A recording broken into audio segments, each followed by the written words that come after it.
Okay, so if I asked you to simplify this problem, right, you would notice that it looks like it is two fractions, right?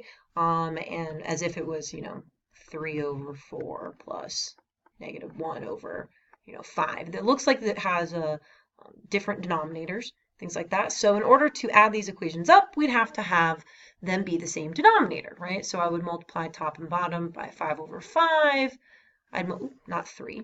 I'd multiply this guy by 4 over 4, so 15 over 20 plus negative 4 over 20, and now they have the same denominator, so I can combine my like terms and make it into one denominator, which gives me 11 over 20. So that's essentially what we would do here. Again, these are binomials. They come together, so just because it has an x, if I multiply this by a 3 on top and bottom, this becomes 3x minus 3, but we just want it to be x. So what I want to do is I want to actually multiply, let me do a different color, the denominators on the other side. So x over x minus 3 over x minus 3. Again, that's a fraction of 1, so not changing my fraction. And then this will be x minus 1 over x minus 1. Again, I can put binomials around it and things like that. So if I multiply that together, right, x times 3 will become 3x minus 9. Again, I can multiply these two binomials out, so this will become x squared minus 3x minus x plus 3, which ultimately can simplify, so I'll simplify that in just a second. Negative 1 times x, so negative x, and then plus 1. And this is the same thing, so x squared minus 3x minus x plus 3. Common denominator, which is lovely. So I'm going to write them all as one fraction. Right? And then my denominator, x squared, I'm going to combine those like terms. So minus 4x and then plus 3. Combine them a little bit more.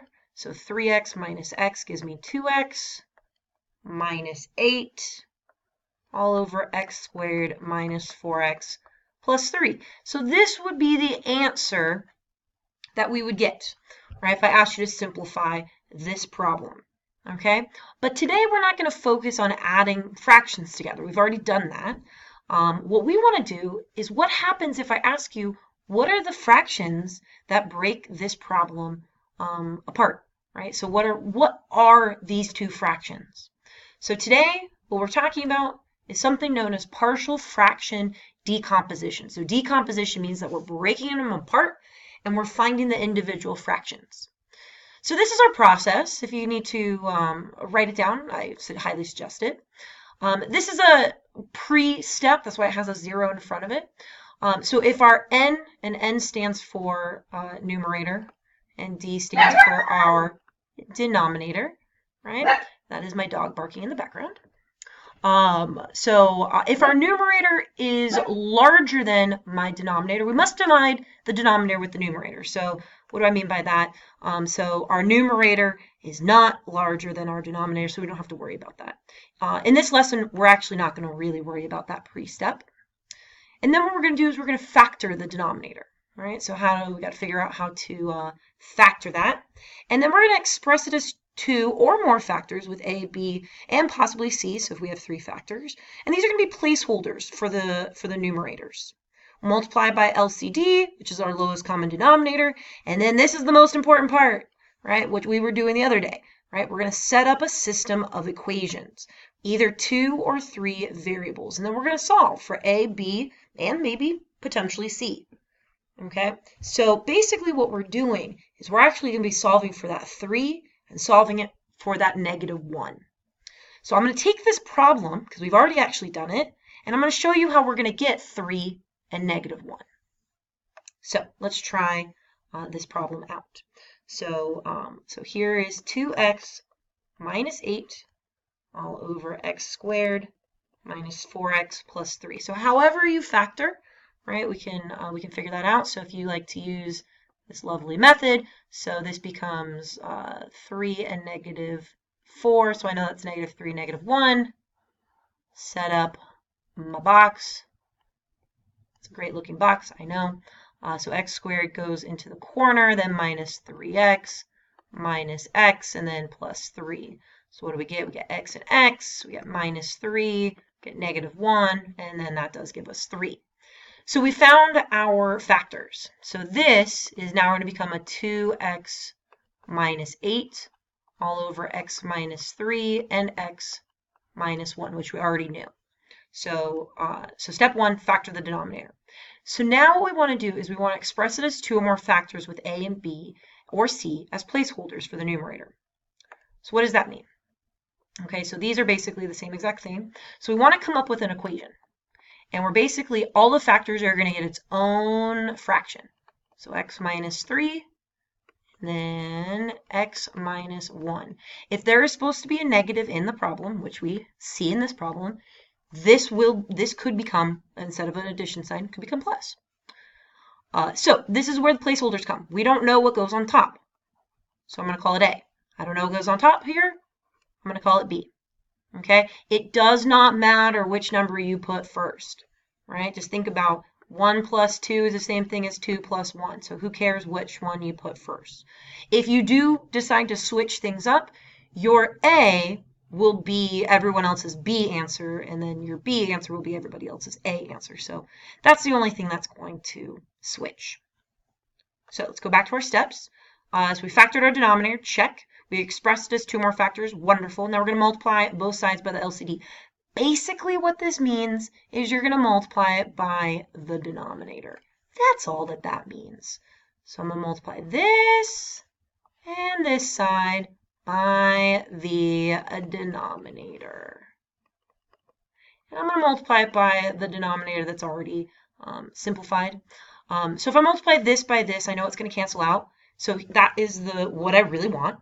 So I want this to become a 2x minus 8.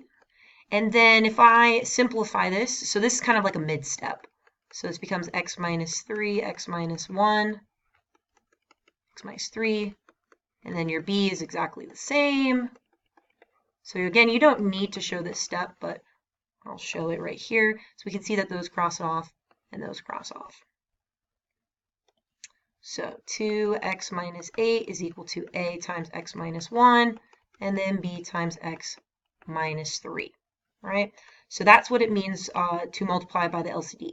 So then we're going to set up a system. But before we set up a system, right, I got to simplify this a little bit more, right? So I'm going to distribute the a, so it becomes ax minus a, and then bx minus 3b. So notice that I have x's on this side, I got x's over here. Notice that I have a number here, and a and b are just represent numbers. So this is kind of what the system of equation is going to be. You kind of want to group like terms together. So the 2x and the ax and the bx are going to be grouped together. And then the negative 8 is going to be grouped with the negative a and the negative 3. Okay, so we're going to come up with 2 equations. So here's the first equation. So 2x is equal to ax plus bx. Again, I don't care what the x is, so you don't really need the x. So if we divide everything out by x, this just becomes 2 is equal to a plus b. That's essentially what we want. We really just want the coefficients. Coefficients in front of the x's. Okay, for the second one, so this will become negative 8 is equal to negative a minus 3b. There's no coefficients that I have to worry about, so no x's have to worry about. So again, 2 equations, equation number 1, equation number 2. So then you just got to figure out what variable to eliminate. It looks like the a is the easiest to eliminate, so I'm going to bring that up. So 2 is equal to a plus b. I don't have to worry about manipulating it, so this becomes negative 6 is equal to negative 2b. Divide by negative 2. So b is equal to 3, right? I get my b value, fantastic. So solve for a, solve for b, that's basically what we're doing right now. So now we got our b, let's solve for our a. So 2 is equal to a plus 3, subtract a to both sides, or sorry, 3 to both sides, so negative 1 is equal to a. When we are done, right, what we are going to do, final step, substitute the a and the b back into the partial fraction. So basically what we're going to do is we're going to substitute it back into here.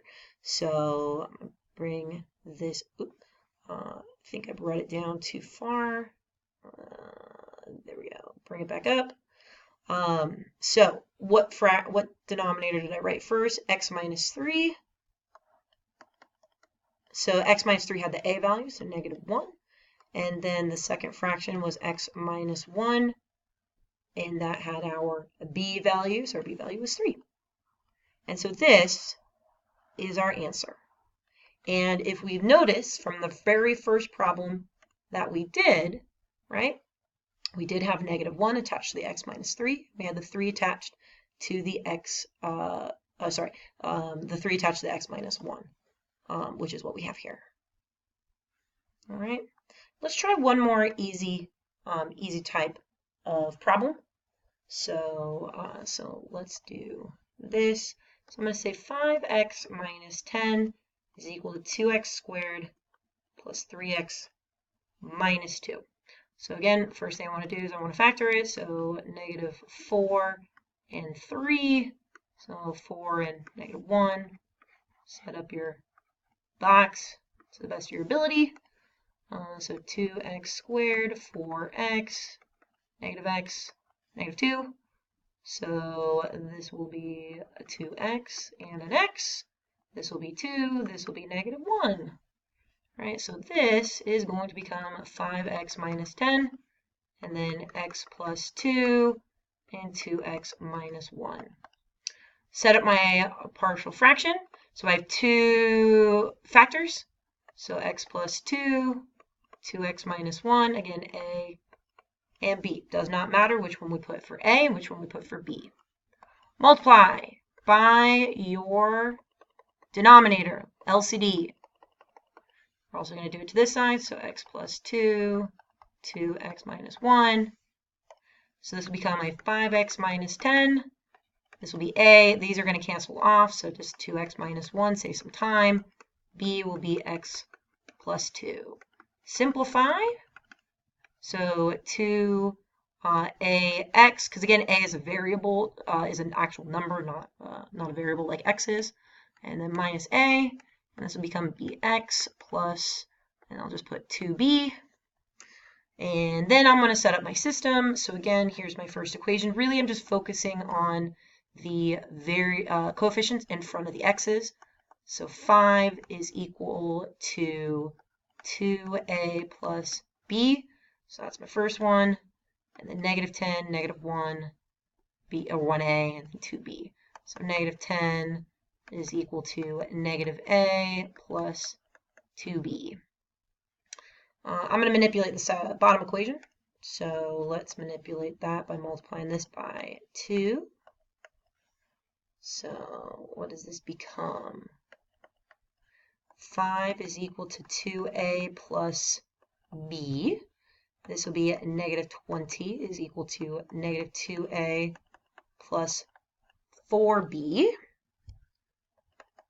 Add these up. This will give you -15 is equal to 5b. So b should equal -3. Then we want to solve for a. So I'm going to plug it back in. So 5 is equal to 2a minus 3. So 8 is equal to 2a. A should equal 4. So here is our answer. So I'll put it over here. Boop. So this first fraction, x plus 2, this will be your a, which is 4. And then plus your b, your -3, and then 2x minus 1. So this is your answer. Okay, so again, if you want to add these two fractions up to make sure that that is what we end up getting, that is a good way to double check. Again, if you want to move that negative sign down and make it 4x plus 2, and then minus 3 over 2x minus 1, that is also perfectly fine. In part 2, you're going to see a little bit more complicated partial fraction decomposition problems.